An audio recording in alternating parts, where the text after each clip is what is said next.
Thomas. Bonjour Alice. Bonjour Thierry. Bonjour Alice. Merci de nous accueillir dans cette pâtisserie un peu spéciale parce que nous sommes au sein de Disneyland Paris, derrière une attraction très connue. Oui, tout à fait. On est juste derrière l'attraction Indiana Jones et le Temple du Péril. Plus précisément, ici, c'est les délices de Minnie. Alors avant que vous donniez plus de détails sur ces pâtisseries qui font hyper envie, je veux juste qu'on rappelle qu'à l'occasion de ce 30e anniversaire, les équipes Food and Beverage, dont vous faites partie, proposeront aux visiteurs toute une variété de mets et de desserts gourmands, ainsi que des cocktails exclusifs pour prolonger la magie de la célébration jusque dans l'assiette. Donc, sans transition, dites-nous en plus, qu'est-ce que vous préparez ici chaque jour? Oui, bien sûr Alice. Ici, chaque jour, on prépare une large gamme de pâtisseries qui va de la petite tartelette aux entremets beaucoup plus importants, comme les restaurants de type buffet. On travaille avec 7 points de vente. Ça va du restaurant buffet, comme le Plaza Garden Restaurant ou Agrabah Café, en passant par des services à table comme Bistro chez Rémy et des kiosques pour de la vente à emporter.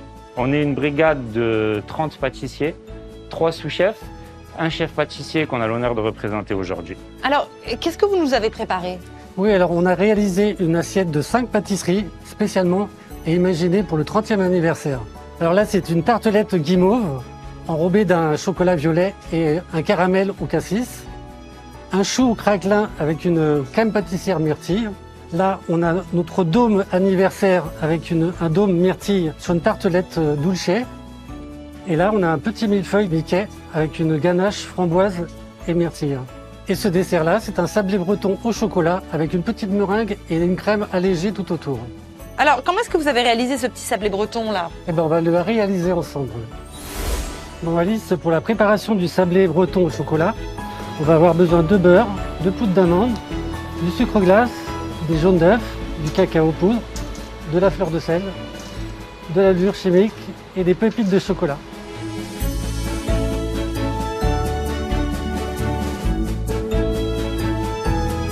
Voilà Alice, nos sablés bretons sont cuits.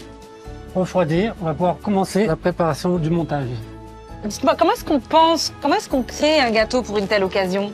Pour cette occasion, l'idée première, c'était de travailler déjà sur le visuel avant de travailler sur les goûts et les textures, pour que vraiment le visiteur, au premier coup d'œil, quand on lui amène l'assiette, il soit immergé dans la célébration du 30e anniversaire de la destination. On a amené les couleurs dans un premier temps, surtout à l'aide des fruits rouges, qu'on retrouve quand même essentiellement dans l'assiette.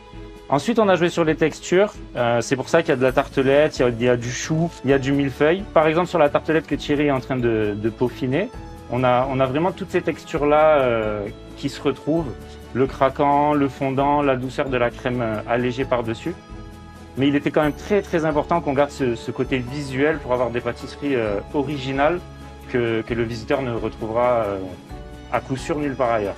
Alors, où est-ce que les visiteurs vont pouvoir déguster cette assiette de dessert? Alors on pourra retrouver cette assiette au Victoria's On Steel Restaurant qui est situé au bout de Main Street USA à droite, juste en face du château.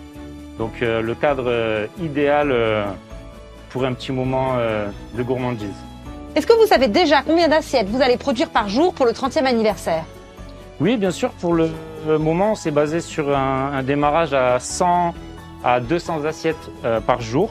Mais avec le succès que celles-ci vont rencontrer, on espère faire bien plus que ça. Merci Thomas, merci Thierry pour cette pause gourmande. J'ai personnellement très hâte d'aller les déguster.